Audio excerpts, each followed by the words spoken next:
Vous savez que je suis un peu fanat du tantra, j'en parle tout le temps, parce que le tantra, c'est l'occasion de se rencontrer et de rencontrer l'autre. Bonjour à toutes et à tous. Je me réjouis de vous retrouver pour cette nouvelle vidéo. Si vous ne me connaissez pas encore, je suis Bénédicte Anne, votre Love Coach depuis 2004, dis-je régulièrement, mais en fait depuis la création de mon agence de rencontres à la fin des années 80. J'accompagne les hommes et les femmes à partir de mon expérience et de mes formations à attirer directement la bonne personne, de manière à cesser de galérer dans des histoires qui sont déjà condamnées. Et pour cela, je publie plusieurs vidéos par semaine pour vous apporter les outils dont vous aurez besoin pour essayer de trouver votre place dans la jungle qui est devenue la rencontre. Si vous ne l'avez pas déjà fait, je vous invite à télécharger ma mini-formation offerte Attire ton âme sœur et garde-la près de toi. Le lien pour la télécharger est ci-dessous. Et bien sûr, n'oubliez pas de vous abonner à ma chaîne, vous trouverez aussi les liens ci-dessous. Et dans la foulée, je vous invite à cliquer sur la cloche des notifications, ci-dessous aussi, de manière à être informé de chacune de mes nouvelles vidéos.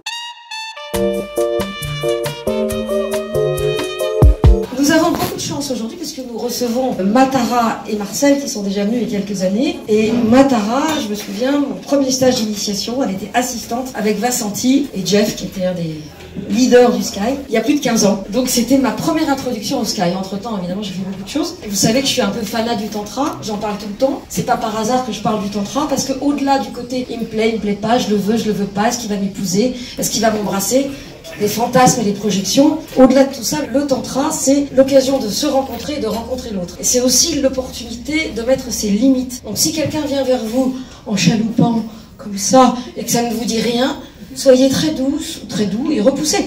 Et que vous avez le droit. Mais en même temps, j'aime bien raconter cet exemple. J'étais un jour dans une soirée tantra, on avait les yeux bandés, et il y avait un gars avec lequel je me frottais les fesses et tout, c'était super bon.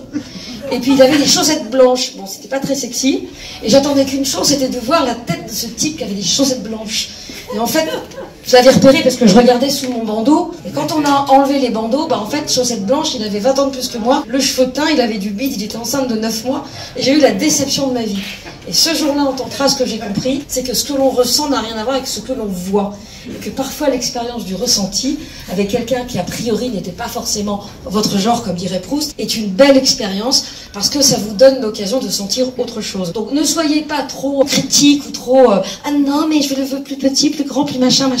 Soyez juste dans l'expérience. Ça c'est une des leçons du tantra. Ensuite, ce qui se passe et ce qui arrive, c'est comme ça. Ça vous plaît, c'est ok. Ça vous plaît pas, c'est ok. Ça passera de toute façon. Donc ne vous stressez pas. Et enfin, comme Matara et Marcel sont des experts dans leur domaine, vous allez passer un chouette moment. Ce chouette moment, il va être plein de découvertes parce qu'évidemment, ils ont préparé quelque chose pour vous. Ils ont préparé quelque chose pour vous. Ils vont vous faire donc une surprise. Et laissez-vous aller, laissez-vous guider. Ne cherchez pas à anticiper pour pouvoir évoluer dans l'espace. Être à la fois proche et loin si on en a envie. Parce que vous allez finalement passer à côté de l'expérience. Et je vous demande de faire une ovation à Matara et Marcel. Wouhou!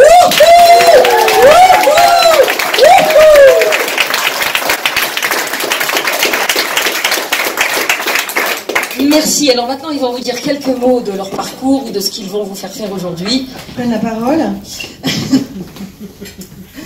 Donc, je suis Matara. Voilà, moi je suis Marcel. J'ai aussi un autre nom qui s'appelle Hari Dharma, mais souvent on m'appelle Marcel. Et moi, ça fait à peu près 15 ans que je chemine avec le Skydancing. Et moi je suis né dedans, je suis tombé dans la soupe tout petit et j'ai repris vraiment contact avec le tantra il y a une dizaine d'années. Voilà, il est tombé dedans et donc il s'appelle Obélix et moi c'est Astérix. J'y travaille. Voilà. Merci en tout cas. On va commencer cette soirée. On va parler de sexe et tantra. Il y a une grosse confusion qui est faite. Donc on va essayer d'éclaircir les choses. Voilà, donc, et puis on va aussi vous faire pratiquer. Juste peut-être une petite recommandation avant de commencer. On ne va pas vous donner toutes les règles par lesquelles on commence dans nos ateliers, mais juste une. On propose des choses, vous n'êtes jamais obligé de faire. Vous pouvez faire moins, vous ne pouvez jamais faire plus. Et je dirais, soyez vraiment à l'écoute de ce qui se passe en vous, et notamment de votre envie ou pas d'accéder à la proposition qu'on vous fera. Tout n'est que proposition. Dans les gens qui viennent faire du tantra, il y a donc deux catégories de personnes. Il y a les gens qui viennent plutôt du yoga, de pratiques corporelles, voilà, et qui veulent compléter, qui veulent essayer autre chose. Et puis peut-être plus couramment, il y a les gens qui viennent parce qu'ils ont une recherche au travers de leur sexualité. Ils veulent changer, améliorer, découvrir des choses. Donc ils viennent au tantra en attendant cette réponse-là, et bizarrement, bien que le tantra ne soit pas un mouvement sexuel, qui donne des techniques sexuelles, effectivement on va trouver des outils qui vont quand même aider à la sexualité, mais ce n'est pas une voie sexuelle, c'est une voie spirituelle. Alors c'est une voie spirituelle qui se sert du corps, et c'est peut-être la seule ou une des très rares voies spirituelles qui va vraiment se servir du corps comme l'incarnation sacrée de notre être sur cette terre. En tant qu'incarnation sacrée, eh bien, c'est un outil merveilleux pour se connecter à plus grand que soi.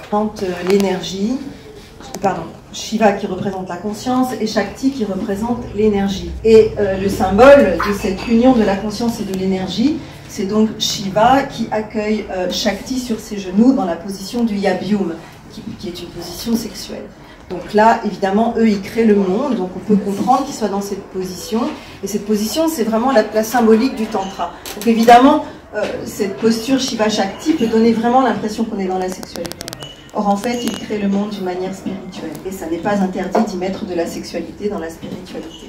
Mais le tantra, dans les groupes de tantra, ne propose pas d'exercice de sexualité. Voilà, donc on va commencer par danser, parce que danser, c'est remuer notre énergie de vie égale notre énergie sexuelle.